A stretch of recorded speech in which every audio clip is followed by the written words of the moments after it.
औज़ुबिल्लाहिमिनश्शैतानिर्रजीम बिस्मिल्लाहिर्रहमानिर्रहीम। मैं हूं डॉक्टर मोहम्मद परवेज खान। आप देख रहे हैं मेरा YouTube channel healthy life with doctor Mohammad Parvez Khan. आज हम बात करेंगे शुगर के मर्ज के ऊपर। शुगर का मर्ज एक लाइलाज मर्ज है और बहुत भयानक किस्म का मर्ज है। जो शख्स भी इस मर्ज में मुब्तला होता है वो मरते दम तक इसके साथ ही समझ लें कि दफन होता है। इस मर्ज से उसको छुटकारा नहीं मिलता। अलबत्ता दवाइयां लेता रहता है और एक सिलसिला मतलब दवाई फिर उसकी जिंदगी का लाजमी जुज बन जाता है। आज हम बात करेंगे शुगर के हवाले से। एक नॉर्मल इंसान में शुगर कितनी होनी चाहिए और उसको हम अगर किसी को ज्यादा शुगर हो तो उसको कैसे कंट्रोल किया जा सकता है, उसके ऊपर आज हम डिस्कस करेंगे। तो सबसे पहले तो मैं आपको ये बता दूं कि शुगर किसी को 100 होती है, 150 होती है, 200 होती है, 300, जो भी मिसाल के तौर पर नंबर होता है, उस नंबर का क्या मकसद है थोड़ा सा मैं आपको इसके बारे में बता दूं। एक आम इंसान में, एक नॉर्मल इंसान के अंदर, एक जवान नॉर्मल इंसान के अंदर तकरीबन 5 लीटर खून होता है। 1 लीटर खून के अंदर फर्ज कर लें कि 1 ग्राम अगर शुगर है तो उसकी मतलब जो रीडिंग आएगी वो आएगी 100। ठीक हो गया। अगर इसी तरीके से 1 लीटर के अंदर अगर उसकी 2 ग्राम शुगर है तो उसकी रीडिंग आएगी कितनी, 200। इसी तरीके से अगर उसके 1 लीटर खून के अंदर 3 ग्राम शुगर है तो उसकी ब्लड की रीडिंग कितनी आएगी, ब्लड शुगर कितना आएगा, 300। अब आपको ये बात समझ में आ गई कि हमारे 1 लीटर खून के अंदर जितना ग्राम शुगर होती है उसी हिसाब से हमारी शुगर ग्लूकोमीटर के अंदर शो होती है कि हमें कितनी शुगर है। तो एक जवान बालिग इंसान के अंदर अगर 250 तक शुगर होती है तो वो नॉर्मल शुगर कहलाएगी। ये एसीपी की गाइडलाइन है जो कि 2006 मार्च 2018 को उन्होंने जारी की थी कि 250 किसी भी शख्स को, जवान बालिग शख्स को शुगर होना शुगर की बीमारी नहीं कहलाएगी।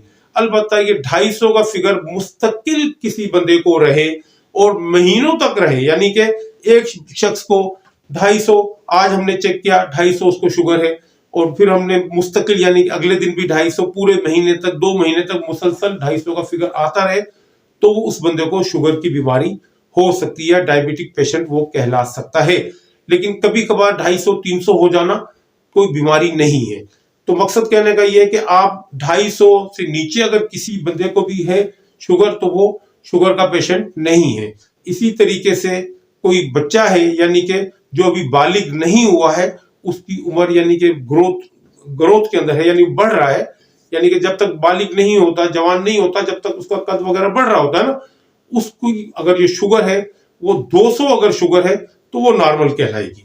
ठीक हो गया। ये आपको यहाँ पे बात समझ में आ गई कि नॉर्मल शुगर की क्या पोजीशन होती है। अब हम आते हैं, अगर फर्ज कर लेंगे किसी शख्स को भी 250 से ज्यादा शुगर है और मुस्तकिल 250 से ज्यादा शुगर उसकी रहती है, उसको हम कह सकते हैं कि डायबिटिक पेशेंट है। उसके लिए अब हमने क्या करना है, उसको अगर हम मेडिसिन के जरिए कंट्रोल करते हैं, देखिए मेरे अंदर शुगर है मिसाल के तौर पे 300 अगर मुझे शुगर यानी ग्लूकोमीटर में अभी शो हुई है, ठीक है ना।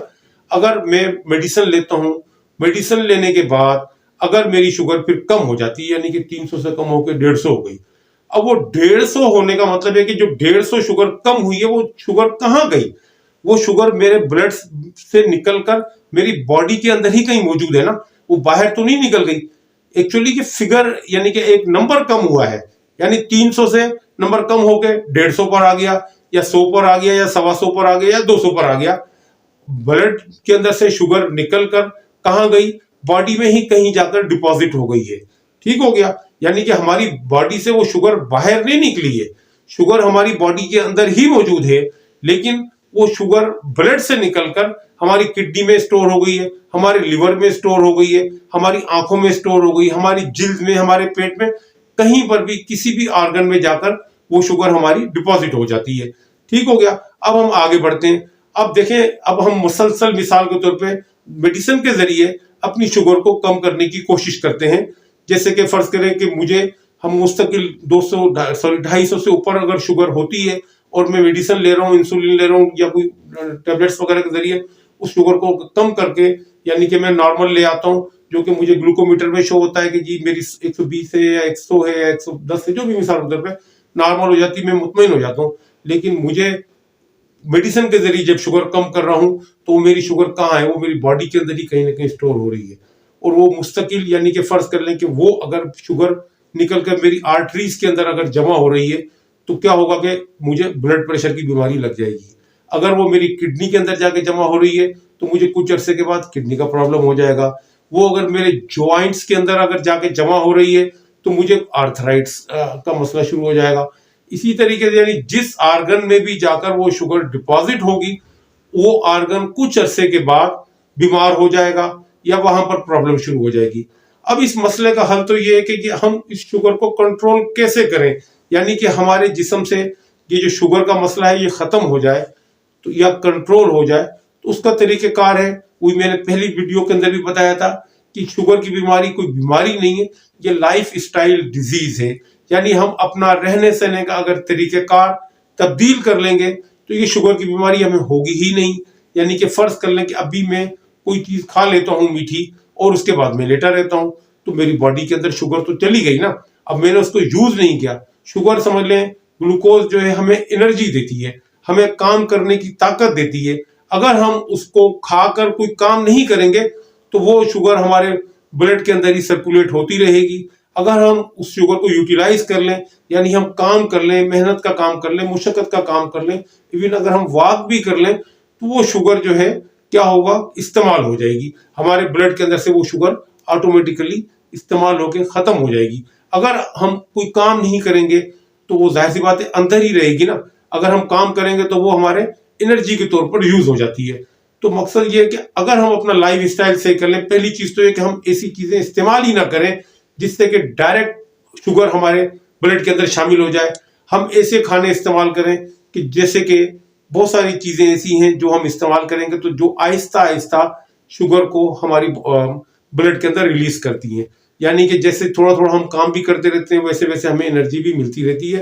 तो और अगर हम फर्ज करेंगे डायरेक्ट शुगर, यानी कि जैसे हम मैदे वाली चीजें ले लेते हैं, चावल ले लेते हैं, डायरेक्ट चीनी हम शुगर ले लेते हैं, डायरेक्ट मिठाइयाँ हम खा लेते हैं, उससे क्या होता है कि वो डायरेक्ट हमारे ब्लड के अंदर शुगर का एकदम से जो है ना बढ़ जाता है।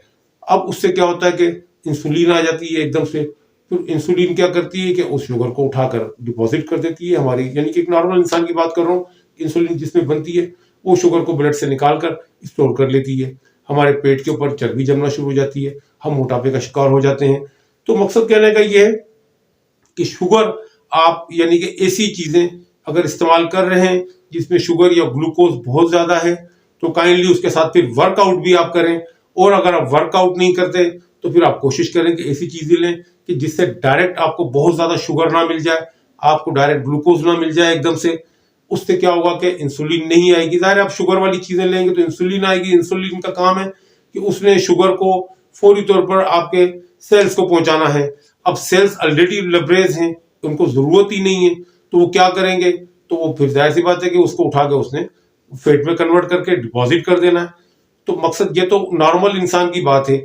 जिन लोगों के अंदर इंसुलिन बनती है, जिनमें इंसुलिन नहीं बन रही है तो वो शुगर आपके ब्लड स्ट्रीम के अंदर ही घूम रही है। जब आप चेक करेंगे तो आपको ग्लूकोमीटर बताएगा कि आपको 300 शुगर है, आपको 400 शुगर है, आपको 500 शुगर है। तो मकसद कहने का ये कि आपने इन चीजों से अगर बचना चाहते हैं, अपना लाइफ स्टाइल सही करें। और लाइफ स्टाइल अगर आपका सही होगा तो आप शुगर की बीमारी से बचेंगे। शुगर की एक बीमारी नहीं है, शुगर की बीमारी से बचेंगे तो आप समझ लें कि आप बहुत सारी बीमारियों से बच जाते हैं। जैसे मैंने अभी आपको बताया कि शुगर आप दवाई के जरिए जब कंट्रोल करते हैं तो शुगर आपकी बॉडी के अंदर ही रहती है, बॉडी से निकलती नहीं है, आर्टरीज में आती है तो ब्लड प्रेशर का मसला होता है, ब्लड प्रेशर का मसला होता है तो फिर हार्ट का प्रॉब्लम शुरू हो जाता है। इसी तरह किडनी के अंदर जाती है तो किडनी आपका फेल हो जाता है। मतलब जिस आर्गन में जाती है, आंखों के अंदर डिपॉजिट होती है, अंधेपन का शिकार हो जाता है। तो मकसद कहने का है कि देखें, एक चीज की वजह से आपको बेशुमार बीमारियां लग जाती हैं। आप डॉक्टर के पास जाके अगर उसको कहते हैं ना कि भाई मुझे ये प्रॉब्लम हो गया है, कोई भी प्रॉब्लम मिसाल के तौर पर नया आपको हुआ है, तो डॉक्टर ये नहीं कहेगा कि ये आपको शुगर की वजह से हुआ है या शुगर की दवाई लेने की वजह से हुआ है। आप जो नंबर को कम कर रहे हैं दवाई के जरिए से और आप मुतमईन हैं कि मेरी शुगर कंट्रोल में है, हालांकि शुगर कंट्रोल में नहीं हो रही है। वो शुगर ब्लड से निकल के किसी भी आर्गन में जाकर उस आर्गन को तबाह कर रही है एक नई बीमारी आपको दे रही है। लिहाजा मैं फिर आपसे कहूंगा, आपने सेहतमंद रहना है तो आपने क्या करना है, अपना लाइफ स्टाइल सही करना है, हेल्दी चीजें लेनी है, ऐसी चीजें लेनी है कि जो फौरी तौर पर आपके बॉडी के अंदर शुगर को मतलब बढ़ावा ना दें। ठीक हो गया। इन चीजों को आप मद्देनजर रखें और अपनी डाइट का ख्याल रखें, उसके साथ एक्सरसाइज करें, वॉक अपनी जिंदगी का लाजमी हिस्सा बना लें। ठीक हो गया। अगर आपको ये वीडियो मेरी अच्छी लगी हो, इस वीडियो को लाइक करें, शेयर करें। आपका वीडियो देखने का बहुत बहुत शुक्रिया।